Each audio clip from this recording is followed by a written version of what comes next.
berdamai dengan hambatan gitu ya maksudnya. Jadi apakah itu adalah sesuatu yang boleh dilakukan atau tidak? Jadi gini, kalau sebenarnya gini, setiap kunci sudah saya katakan tadi, setiap gembok itu ada kuncinya. Jadi kita nggak bisa maksain setiap kunci dengan gembok yang ada. Harus memang kasuistis. Kasuistisnya seperti apa? Kasus realnya seperti apa? Kalau kasus realnya sudah ada, baru kita bisa menentukan. Contoh. Bicara tentang musuh atau bicara tentang hambatan, hambatan itu ada yang bisa kita berdamai dengan hambatan itu, ada yang tidak boleh berdamai dengan hambatan itu. Contoh, misal ya, ini saya kasih contoh. Ada orang yang menista Al-Quran. Ada orang yang bilang, jangan percaya pada Al-Quran. Misal, taruhlah, ada orang yang percaya pada Al-Quran. Maka kita lihat dulu, ini kan problematika. Problematika ini menyikapinya seperti apa? Apakah kita harus dakwahin atau kita harus kemudian berikan dia hukuman? Itu kan pertanyaan kemarin kan ya. Ada yang bilang, kalau kita begini, kita demo terus. Kalau kita minta agar dia dihukum, bukannya nanti dia akan melihat Islam itu jelek. Nanti gimana kalau dia lihat Islam itu jelek dan kita dipersepsikan jelek? Harusnya kita tuh jangan demo. Harusnya kita tuh jangan minta dia dihukum. Tunjukin aja umat Islam tuh pemaaf. Siapa tahu setelah itu dia jadi mau masuk Islam. Dan orang-orang yang lain ngelihat ini juga mau masuk Islam. Itu adalah satu pendapat. Pendapat yang lain, oh tidak bisa. Itu semua adalah kenyataan dan setiap kenyataan harus ada konsekuensinya. Dia sudah ngomong kayak gini harus ada konsekuensinya. Sekarang kita lihat, kita bedah satu persatu. Lihat ya, kita bedah satu persatu. Secara hukum dakwah, maka kita harus berdakwah pada dia. Ngasih tahu pada dia, yang kamu lakukan tuh salah mas. Karena kalau kamu lakukan kayak begini itu menyakiti orang-orang muslim. Tapi orang-orang muslim tuh pemaaf. Maka kalau kamu lakukan seperti ini, insya Allah umat muslim akan memaafkan kamu. Dan kalau kamu mau, yuk belajar ke Islam. Supaya besok kamu nggak salah paham lagi dengan Islam. Itu harus dilakukan. Secara hukum, setiap perbuatan harus ada konsekuensinya. Maka ketika ada orang sudah melakukan sesuatu, maka dia harus menjalani konsekuensinya. Yaitu adalah hukumnya. Bisa difahami sampai di sini? Ada orang maling duit Bapak Ibu sekalian. Malingnya nggak banyak, cuma 1 miliar aja. Terus dia udah minta maaf. Bapak Ibu ridho memaafkan dia? Ridho dong. Insya Allah. Karena memaafkan kita dapat pahala. Tapi duitnya dikembalikan atau tidak? Paham sampai di sini? Setiap perbuatan ada jadi kita mau dilihat yang mana dulu nih. Konsekuensinya jelas tetap dilakukan. Tapi bukan berarti kita nggak maafin dia.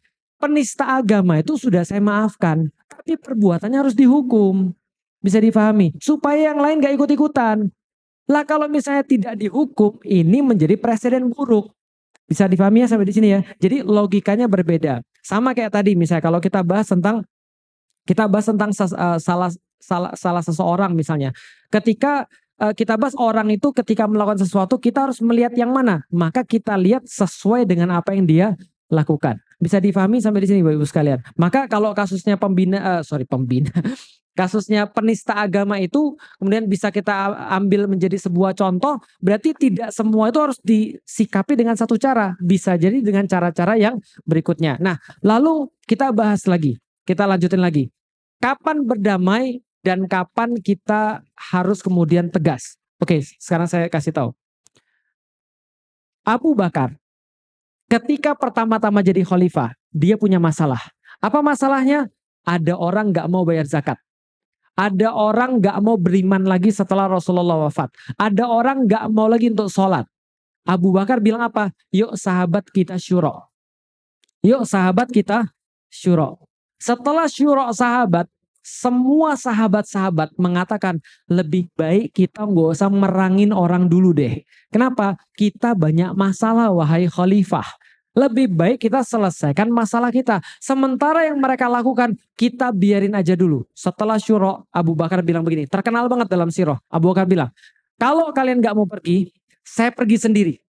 Kenapa? Karena ada orang satu melanggar syariat. Sama seperti melanggar seluruh syariat. Dan zakat ini satu syariat. Dan bukan hanya syariat, ini adalah rukun Islam. Maka kalau kalian gak mau pergi, saya pergi sendiri memenangi mereka. Setelah syuro, akhirnya semua kemudian sepakat dengan Abu Bakar, mereka pergi memerangi orang-orang yang nggak mau bayar zakat, nggak mau sholat dan seterusnya. Paham sampai di sini? Tapi kalau sudah syuro, Abu Bakar sendiri pergi juga nggak ada masalah. Itu kuncinya. Kuncinya adalah syuro. Syuro itu apa? Rapat. Di antara para guru nih, guru-guru rapat. Kita mau seperti apa? Karena kalau sudah syuro, insya Allah apapun yang diputuskan itu barokah. Catat baik-baik. Kalau sudah syuro, diputuskan apapun itu barokah. Tapi kalau seandainya murid, jangan berbuat sesuatu kecuali konsultasi dulu sama gurunya. Kalau levelnya guru, mereka kan syuro sesama mereka. Tapi kalau murid, tanya sama gurunya. Ustadz, sekarang saya lagi punya hambatan nih. Saya lagi dakwah, saya punya hambatan. Tadi kata Ustadz harus fokus pada tujuan. Boleh nggak Ustadz saya berbuat begini? Tanya sama gurunya. Nanti gurunya yang ngasih fatwa. Kalau gurunya sudah ngasih fatwa berdasarkan ilmu yang sudah dia fahami betul fatwanya, tepat fatwanya dapat 2 pahala. Enggak tepat fatwanya dapat 1 pahala. Contoh. Ustadz, saya ini sekarang lagi mau pergi umroh. Misal ya, mau pergi umroh. Oh, gak usah umroh. Saya mau kurban Ustadz. Tapi Ustadz, duit yang ada ini mau saya pakai juga untuk apa? Untuk anak saya masuk sekolah. Tapi saya pengen banget Ustadz kurban. Menurut Ustadz, saya kurban atau tidak? Problem kan ya? Sekarang di dalam Islam hukumnya apa? Ustadz udah tahu dong hukumnya. Berkurban itu adalah sesuatu yang sunnah. Sedangkan masukin anak ke sekolah juga sesuatu yang sunnah. Boleh milih dong. Lalu ustadznya bilang, kamu kurban aja. Insya Allah Allah ganti. Kalau ustadznya sudah ngomong begitu, tepat ustadznya dapat 2 pahala. Ustadznya nggak dapat, minimal dapat 1 pahala. Tapi ada yang salah? Nggak ada yang salah. Maka kalau dia sudah nanya gurunya sudah memutuskan mau berdamai atau tidak berdamai, maka diambil. Ustadz, saya mau nanya Ustadz, saya mau berkurban Ustadz, tapi saya nggak punya uang. Boleh nggak saya ngutang Ustadz?